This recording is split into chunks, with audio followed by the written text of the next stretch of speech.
ఈరోజు నేను ఇక్కడికి వచ్చింది ఒక వినూత్నంగా ఆలోచించడానికి వచ్చాను.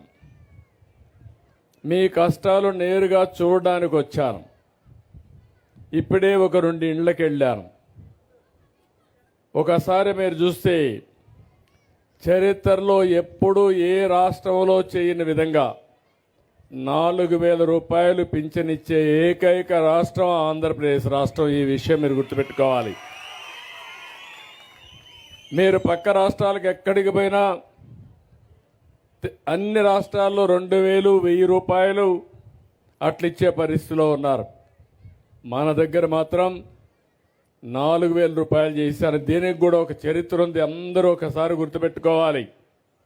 మొట్టమొదటిసారిగా మన ప్రియతమ నాయకుడు నందమూరి తారక రామారావు గారు 30 రూపాయలతో ప్రారంభించారు 85, 86లో.